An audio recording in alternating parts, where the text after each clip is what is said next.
Okay, this is a letter from a viewer named Jesse Weeks.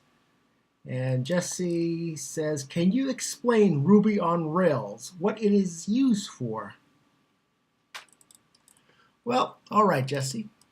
Ruby on Rails is a framework written in the computer language named Ruby. The Ruby on Rails framework is supporting code and guides which help us build websites.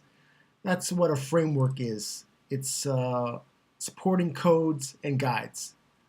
Like Xcode is a guide written in procedural C that helps you build iPhone apps.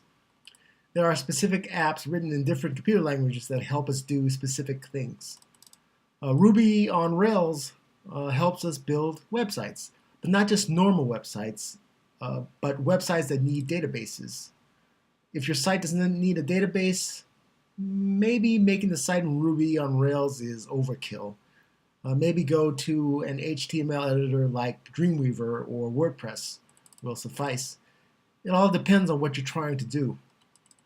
With that in mind, let's go into the database side of Ruby on Rails and let's build a site. And I'll explain as we go along. First of all, we have to know what a database is. And you can just think of a database as like tic-tac-toe. You know, in tic-tac-toe, there's rows and there's columns, and in each cell of the row or column, you can either put an X or an O. A database is very much like that, but a database, you could have more than 1, 2, 3 rows and 3 columns. You can have multiple rows and multiple columns, as many as you need.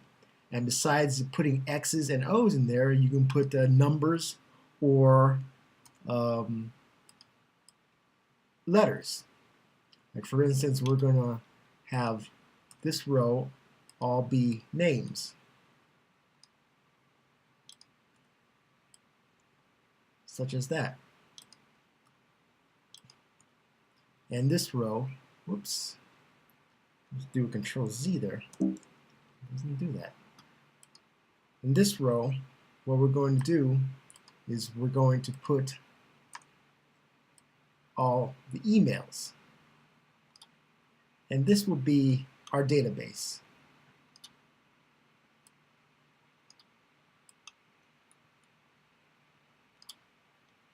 All right. Let's delete that. Made that mistake once. Okay. And let's see if I can make another one of these. There we go. And let's just change this guy's name to Bob. So as you can see, this is what a database is. And how do we know that this is going to be a row for name? Oh, we specify it to be the row for the name. Get some color into here so you can see. Let's see, purple, that would be better. Name, then this row would be called the email. And this is our basic database that we want to make. What this is it's going to correspond to a field or a page on our website in which the user will come and type in their name and type in their email, and they will press send, and the information will go from the web page into the database that is on your server. And Rails helps you to make that easier. Let me say that again. Rails will make this process easier. All right?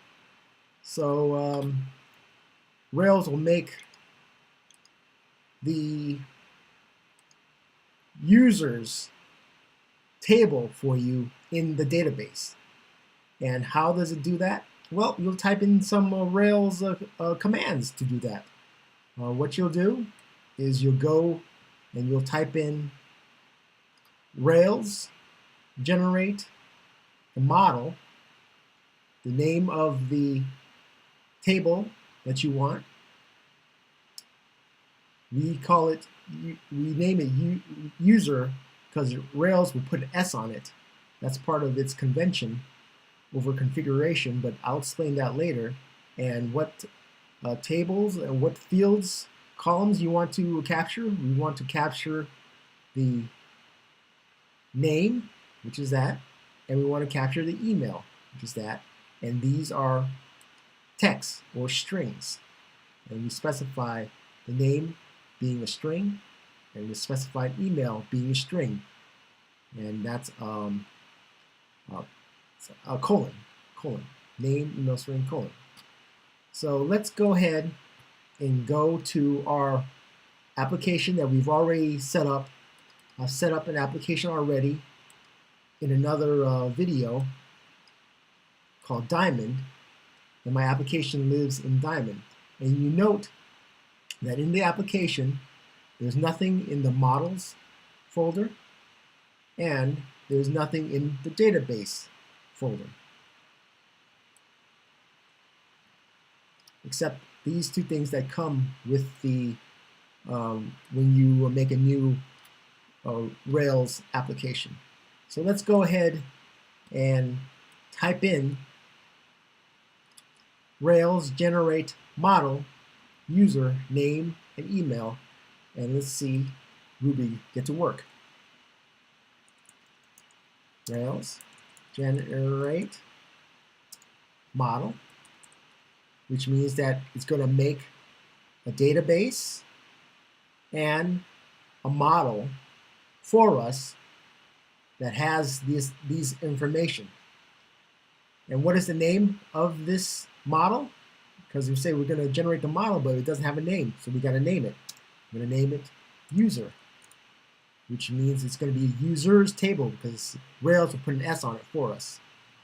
And what columns do we want, or what information do we want to capture? We want to capture the name, which happens to be a string, and the email.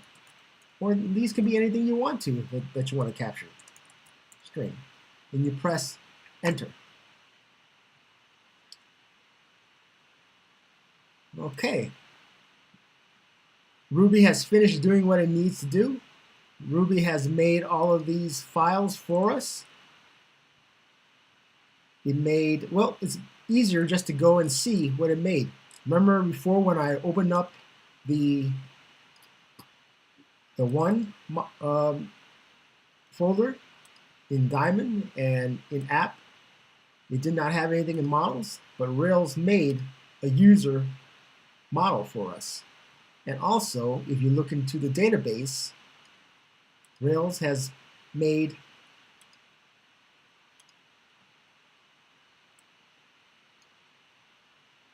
a database for us. Okay? And to activate the database, what we want to do is we want to go, well, let's see how much time I have left on this video. I think I'll show you how to activate the database in another video because I'm running out of time. But I hope you can understand that Ruby on Rails helps us make websites with databases easier. And this is the code that you want to type in to make the database table, which corresponds to the keyword model, user, and what we want to type in. And the next video I'll go deeper into what I explained here, but this is what pretty much the basics is. Thank you very much for viewing my video. Bye bye for now.